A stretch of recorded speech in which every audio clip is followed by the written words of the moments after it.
This lecture is on infinite limits and limits at infinity. So when you find a limit of the functions, you will run into the following scenario. You either find a real number for its limits, or the limit doesn't exist, or the limits will go off to positive infinity or negative infinity. So infinite limits is the limits of the functions when you find that its limits is positive infinity or negative infinity. An example of this of infinite limits is if you have a graph of a functions that's look like this, and then you try to find the limits of this function when x goes to 0. And then you can see that when x goes to 0 from the right, it's go up to positive infinity. And when x goes to 0 from the left, it's also go up to positive infinity. Thus, the limits of these functions right here, when x goes to 0, is positive infinity. It's one of the example of infinite limits. All right. Let's look at the example number 13. Look at the graph of the functions f of x equals to 1 over x minus 1. And you can see that the basic functions for these functions is 1 over x, right? And this is the graph of 1 over x. All right. And you can see that the functions discontinuous when x equals to 0, and also you know that x equals to 0 is a vertical asymptote of the functions 1 over x. And using function transformations, you can move the functions, the basic functions, to the right by 1 unit because you taking 1 from the x in the denominator. So now I will graph the functions 1 over x minus 1 using the basics functions, and I move the vertical asymptotes to x equals to 1, right? And then I just graph function exactly how it is, x, y. And you can see that if you want to answer the question, what is the limit of these functions 1 over x minus 1 when x goes to 1 from the right? X goes to 1 from the right, then you will see that when x goes to 1 from the right, the function values go up to positive infinity. So the answer should be positive infinity. And when x goes to 1 from the left, the function values goes down to negative infinity. So the answer for this limit is negative infinity. If you were asked to find, let's say, what is the limits of the functions f of x when x goes to 1? The answer should be it doesn't exist, because the function approaches to 1 from the left and from the right differently. One go up to positive infinity and one go down to negative infinity. So the limit of these functions here when x goes to 1 doesn't exist. As you can see that whenever you have vertical asymptotes, that is when you will either have an infinite limit or the limit doesn't exist around the vertical asymptote. So if you look at this graph here, right, this function has a vertical asymptote when x equals to 0. But the limits of these functions when x goes to 0 exist, and is positive infinities because it's approaching to positive infinity from both sides. But if you look at this graph functions right here, it has a vertical asymptote when x equals to 1. However, the limit when x goes to 1 of this function doesn't exist, but this one-sided limit exists, right?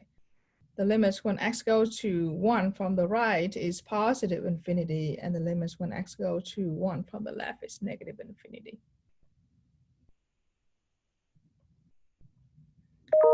Now we can talk about some properties of infinite limits.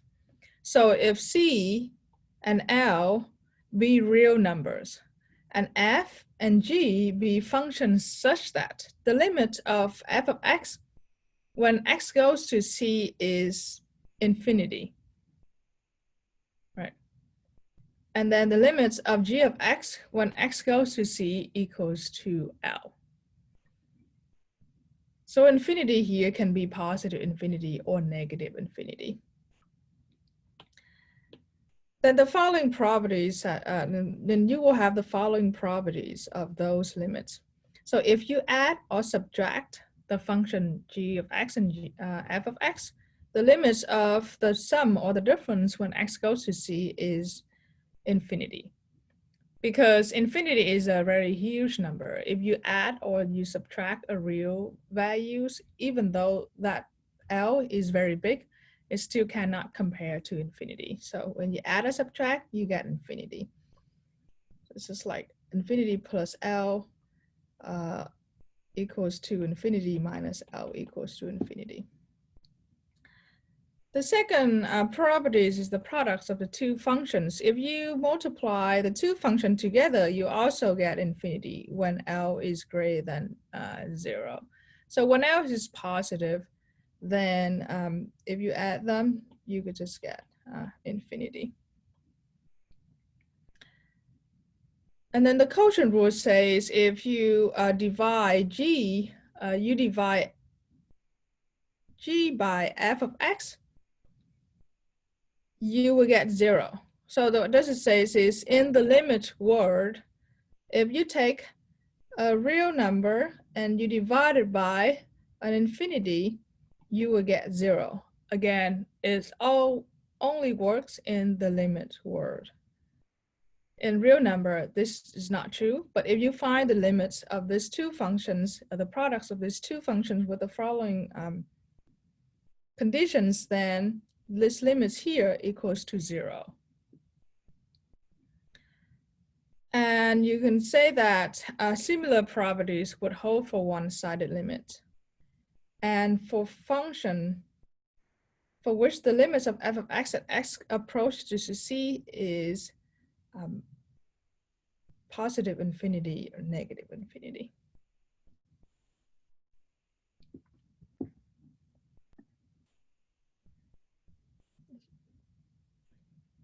Now let's look at the next example. Find the following one-sided limits, right, of these functions when x goes to 1 from the left. In these types of question, you can either graph the functions or you can use a numerical table to determine whether the limits of the functions goes to positive infinity or negative infinity. And again, this is one-sided limit from the left and also from the left down here. All right. And if you look at this function, you're like, oh, when x equals to 1, we have a vertical asymptotes when x equals to 1 right here. So you know that the limit of the functions here has to be either positive infinity or negative infinity. So the limit is either positive infinity or negative infinity. And because we finding one-sided limits, so we make sure that the limits exist here. And the choices are either positive infinity or negative infinity when x approaches to the vertical asymptotes. This is vertical asymptotes. All right. So now I'm going to use a numerical table to figure it out. So my point of interest is 1, right? It's exposed to 1 from the left. So I want to find, and on my table, I'm using some values that are close to 1 and on the left of 1. which is 0.999, 0.99, 0.9. And I find that the values f of x here is negative 10 to the 6th, negative 10 to the 4th, and negative 10 to the 2nd, negative 100. So as you can see that the trend of these values is decreasing, right? It starts from a bigger numbers, and as you go closer to 1, the values decreasing. And you know that it will go down to negative infinity. So the answer here is negative infinity. All right, go to the second functions. And again, you want to find one-sided limits. What happens to the function when x goes to 8 from the left? And we figure that, oh, we have another vertical asymptotes. We have a vertical asymptotes here, x equals to 8, right? And so we know that the limits will be either, the limits is either positive infinity or negative infinity. There's only two choices, and we know they exist because we're finding one-sided limits. And again, I'm going to use a numerical table here, and you always can use a graph if you have access to a graphing calculator. So if I use a numerical table, 8 is my point of interest, and I want to find points values on the left of 8, which is 7.9, 7.99, 7.99, and so on and so forth, right? And I want to observe the trend of my function value, see if it's going up or it's going down. And you can see that is we have negative values from small negative value to big negative value. So that means this is the bigger values. This goes down. And again, the trend is going down to negative infinity for this limit of these functions. Now we discuss limits at infinity. So limits at infinity is finding the limits of the functions when x goes to either positive infinity or when x goes to is a negative infinity, right?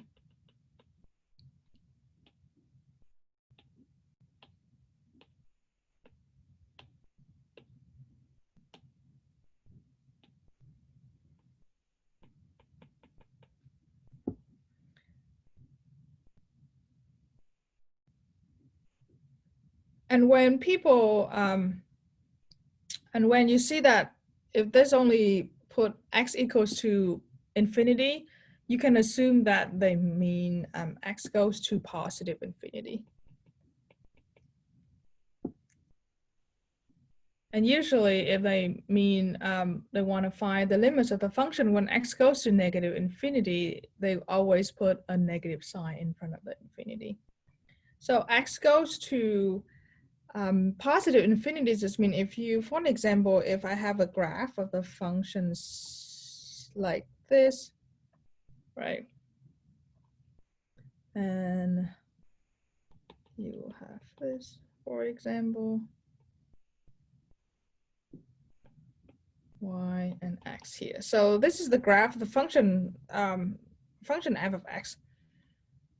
And if you want to find the limits of this functions here, this is function f of x, when x goes to positive infinity, that means you want to find the value, the function values when x go to positive infinity to the right of your number line. And look at this graph, I can see that this limit equals to 0. So it will go very close to 0, x to the x-axis, but it would never touch it. All right. And then if you want to find the limit of these functions here, f of x, when x goes to negative infinity, that means you want to take your functions, find the function values, what happens to the function when x goes to negative infinity. And in this graph, I will say it will go very close to the line y equals to -1, but it will never touch it. So it goes very, very close to the line, but never touch it. So then the answer for this question is x equals y equals to -1. -1 is the answer. All right, for this graph, for this function f of x. So then you can imagine that the limits at infinities associate with horizontal asymptotes. Because if you look at this graph right here, xy equals 0, right? Y equals 0 is the x-axis, is a horizontal asymptote of this function's f of x. And also, y equals to -1 is another horizontal asymptote of this function f of x. So the limits at infinity will associate with horizontal asymptotes. And if you can find horizontal asymptotes, that is when you find the limits of the function when x goes to infinity, depending on positive or negative, depending on the problem. Now, remember in your previous class, you learned rational functions and how to find horizontal asymptotes of rational functions based on the degree of the top and the degree of the bottom functions, right? Let's remind us, if the degree of the top is greater than the degree of the bottom, this function's here. So the degree of the top is 3, and the degree of the bottom is 2. If it's greater than the bottom, then the limits of the function when x goes to infinity is gonna be infinity, okay? Because the top is growing faster than the bottom. So then as x goes to infinity, the function value will go up to infinity. The second case, if the degree of the top is the same as the degree of the bottom, then the horizontal asymptote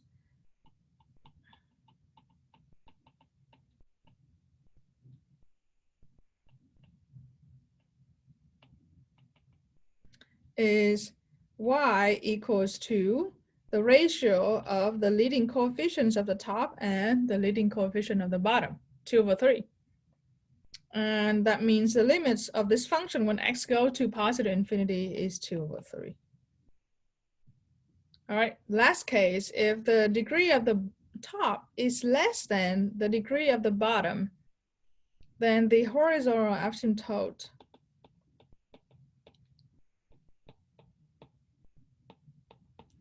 y equals to 0. That means the limit of the function when x goes to infinity is gonna be 0.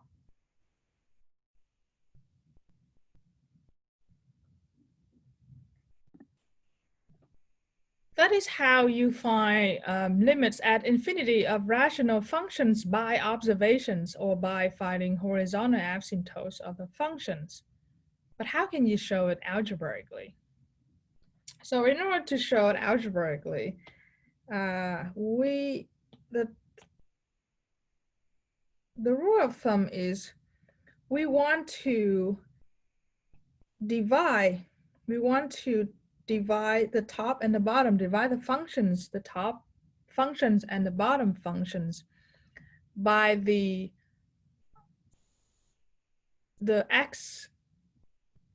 term, the greatest term of the denominator. For an example, if I look at number 1 right here, right? So the greatest term of the denominator is x squared. So I just divide everything by x squared to see what happened.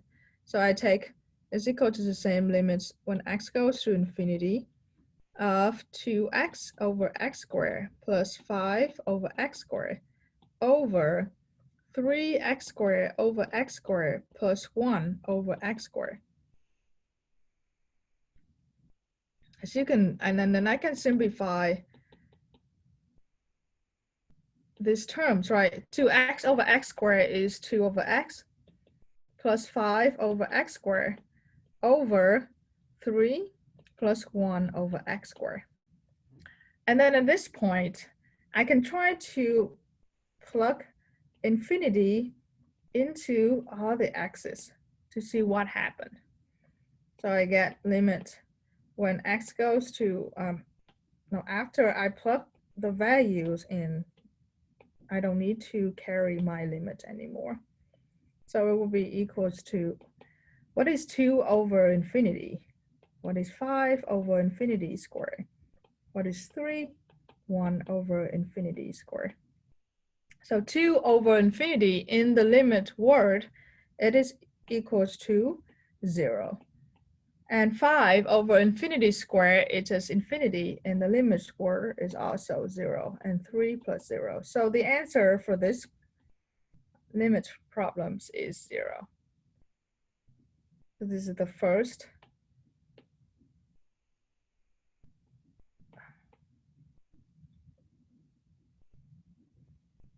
As solutions for the first case, when the degree of the top is less than the degree of the bottom. Okay, you get 0 as the limit. How about the second case? I will erase this. And then I do the same thing, right? I divide everything by the greatest term of the denominator. So I would have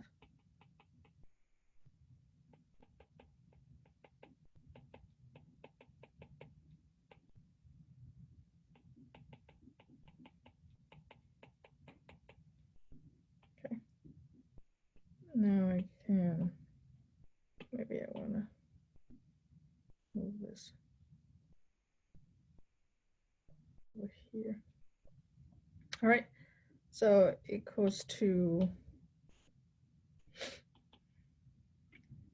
so this is gone. I will have, next one, 2 plus 5 over x squared over 3 plus 1 over x squared.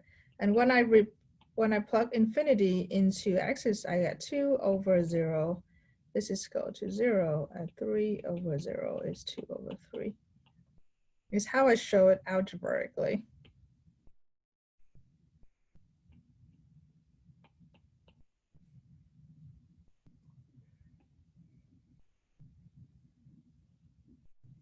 Similarly, on the third example, where is this now?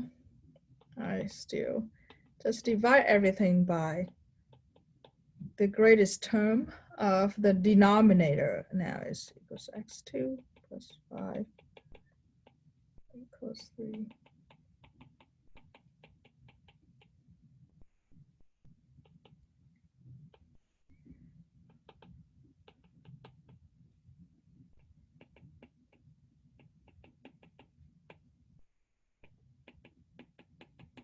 And when I plug infinity into x's, I've got 2 times infinity should be infinity. And this should go to 0. This should go to 0. Infinity over 3, that should get positive infinity. Now this is how you show these limits algebraically. And then you can check your work with is responding horizontal asymptotes. In example number 16, we'll discuss a function with 2 horizontal asymptotes.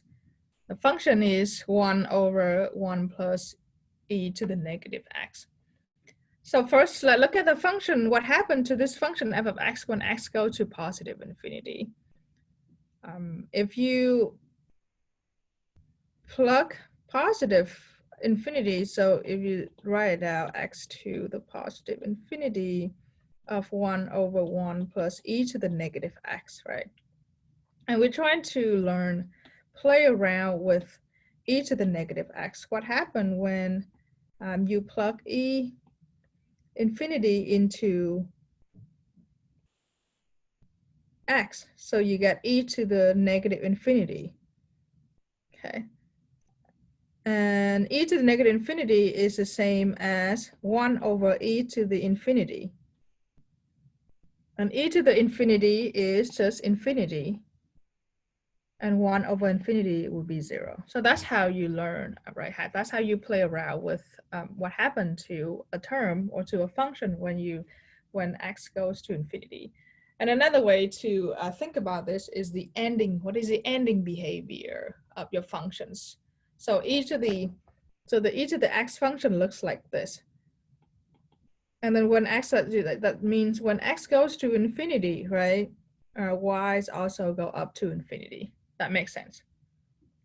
So each infinity, it should be infinity, and then 1 over infinity here in the limit word is equals to 0. So the limits of this function when x goes to infinity is just 1 over e to the negative infinity. And through all the work that you have done here, you know that it's 1 over 1 plus 0 equals to 1. So the limits of these functions when x goes to positive infinity is 1. Now, if you want to look at what happens to the functions, right, when x goes to negative infinity. So what is the ending behavior of the functions when x goes to on the left of the functions? So we can play around with this too. So limit of x goes to negative infinity of 1 over 1 plus e to the negative x. And we can play around with this, right? So if you plug e to the negative x, and x is negative infinity, you will get e to the positive infinity. Oh, so e to the positive infinity. And then if you add 1, it's just infinity, as we discussed earlier. So it's going to be 1 plus infinity. 1 plus infinity is also infinity.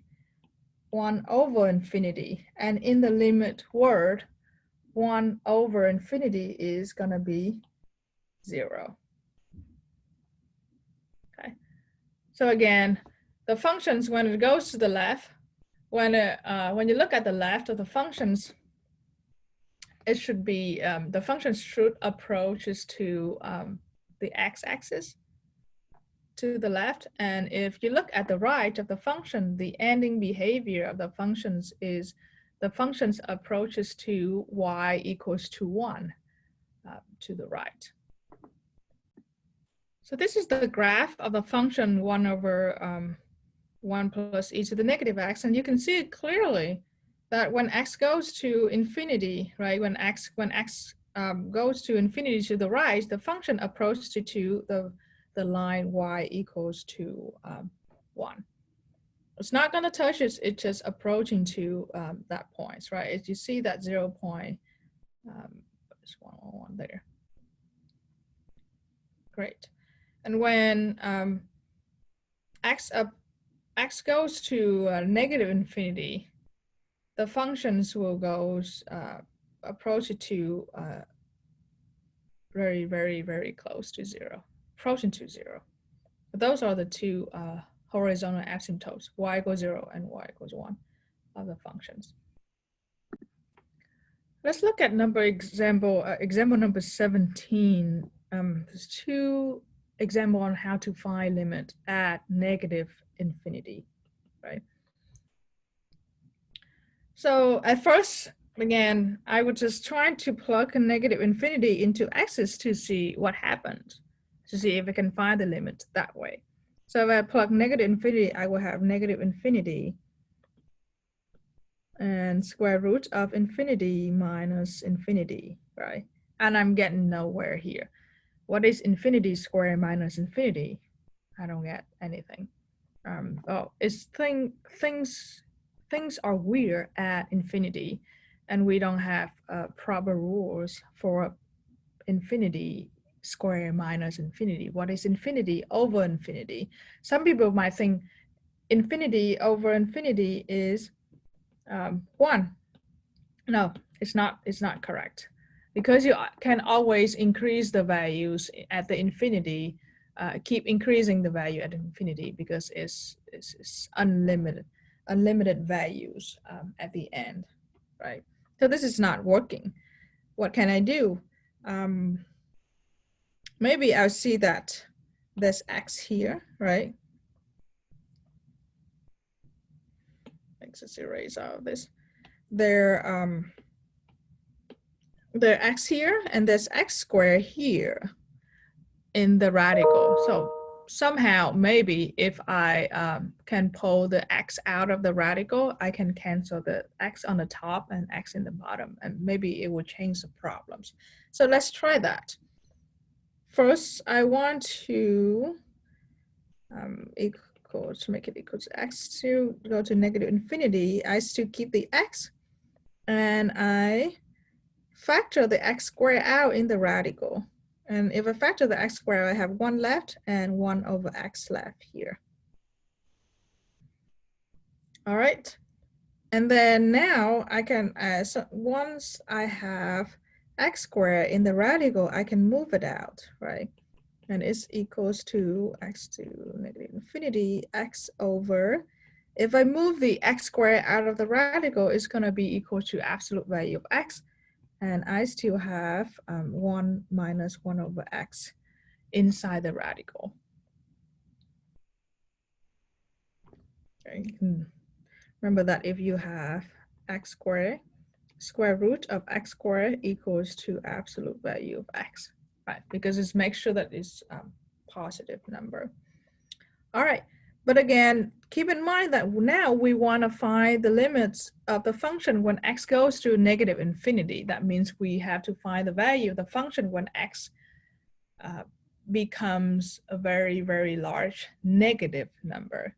So in this case, we have to set x equals to negative absolute value of x. Whenever you have x, you need to replace x by negative absolute value of x. The reason is because we want to make sure that we evaluating the functions at the negative value, at the huge negative values, and negative absolute value of x will make sure that we are evaluating the functions at a big negative number.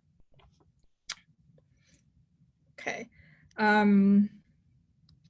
Now, if I set x equals to negative absolute value of x, my x here will becomes negative absolute value of x. And I still have the absolute value of x, and I still have 1 over x. Okay. At this point, I can cancel the absolute value of x. And what will equals to negative 1 over 1 minus 1 over x. Okay, at this point, I'll ask myself, can I plug negative infinity into x? Yes, because if you plug it in here, it's 1 over negative infinity will be just 0. So this term here will go to 0. Okay, and then your answer should be negative 1 over 1, which is negative 1. So the end behavior of this function when x goes to negative infinity is negative 1. So this is the graph of the functions that we, of the limits that we just found. As you can see it right away that when x goes to negative infinity here, the functions approaches to negative 1. Right? And if you were finding the limits of the function when x goes to positive infinity, your answer should be 1. All right, let's go to the next limit. Again, we're finding the limits of these functions when x goes to negative infinity. That's the goal.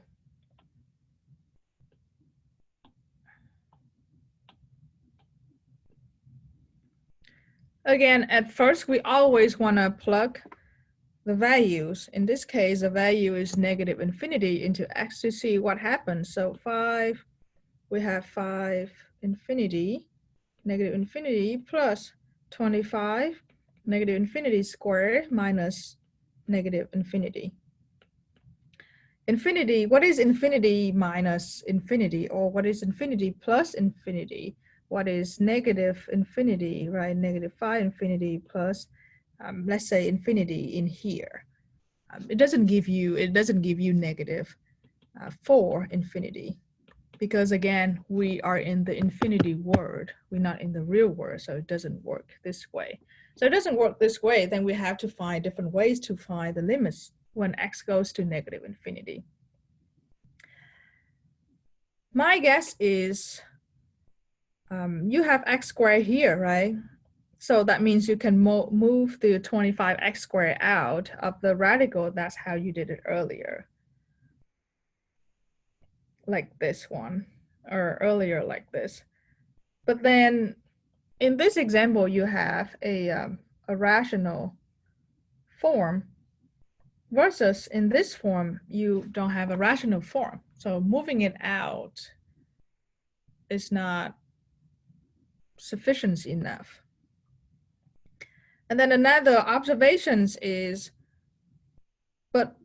another observations is we can see that we have radical. We have a radical form. So what we can do with the radical form, if you have radical form, you can think of conjugate of a radical form, right? The conjugate expressions. So what is a conjugate expressions of this whole functions? So the conjugate term is 5x minus 25x squared minus x. Okay, so the idea is I'm going to multiply this whole functions by its conjugate term to see what happens. So x goes to negative infinity, 5x plus 25x squared minus x. Okay, and then you multiply to the conjugate term is 5x minus 25x squared minus x over 5x minus 25x squared minus x. Okay. You multiply something to the top, you have to multiply it the same thing to the bottom.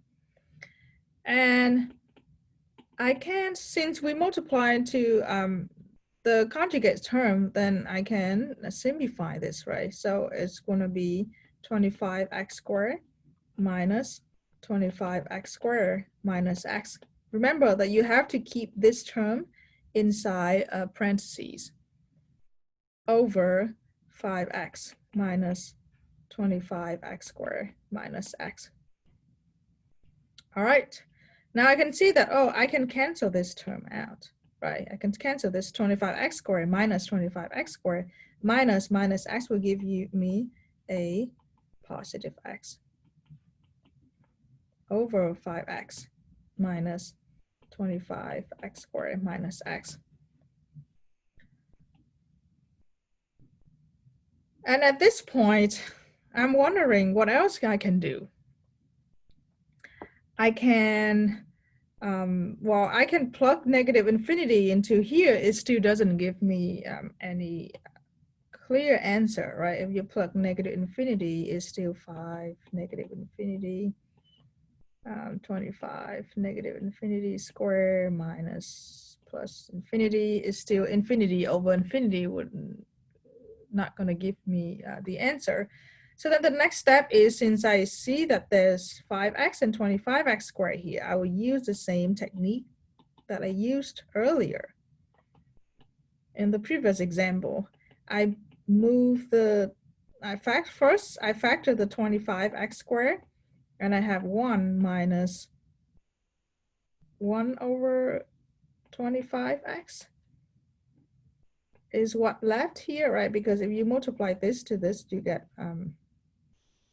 x. All right.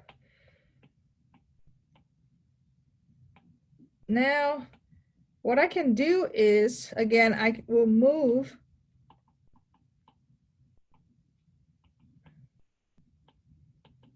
the 25x squared is the absolute value of 5x, and whatever inside the radical, I'll keep it the same. Okay. And at this point, you will set x equals to negative absolute value of x, because we're finding the function's limits when x goes to negative infinity. To the next point, I will have x to the negative infinity negative absolute value of x over negative 5 absolute value of x minus absolute value of 5x, 1 minus 1 over 25x. All right. Now that you can see that I can let's use this space here, simplify or cancel the absolute value of x. So from here, I will factor it out, right? Negative 5 absolute value of x. You will have 1 plus the square root of 1 minus 1 over 25x. So I just factor the 5 absolute value of x out, and I multiply to whatever left over. So 1 plus 1 minus 5x. Okay. And then you can see that, oh, now at this point, I have absolute value of x, I have absolute value of x. And I have negative and negative, I will just make it positive, right? And the leftover is limits of x goes to negative infinity of 1 over 1 plus 1 minus 1 over 25x. Well, I should have 5 here. I still have 5 here. 5 bracket. Okay. And then if I plug, at this point, I can ask myself, can I plug negative infinity into x? And I say yes, because 1 over infinity, it should be 0. So this whole thing here will go to 0 if I plug negative infinity into x in the bottom. And my answer for this question is, this problem is 1 over 5 times 1 plus 1, right? It's 1 minus 0 here, it should be 1. 1 plus 1 is 1, and the answer should be 1 over 10.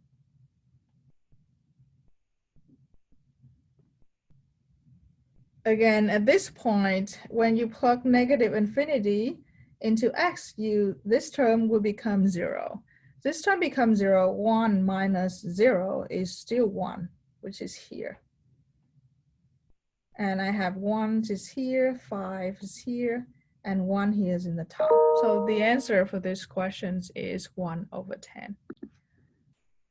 And this is the graph of the function whose limit that we just found. As you can see clearly that when x goes to negative infinity here, right?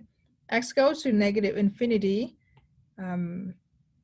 y approaches to 1 over 10. If I zoom it in here, this line here is 1 over 10 when x goes to negative infinity. And if you can see that if you want to find the limits of the function when x go to positive infinity, the trend is will go off to positive infinity. Again, this lecture discuss about infinite limits and limits at infinity. Just keep in mind, infinite limits associates with vertical asymptotes, and limits at infinity associate with horizontal asymptotes. Once you can find the two asymptotes, you'll be able to find the infinite limits of the functions and the limits at infinity of the functions.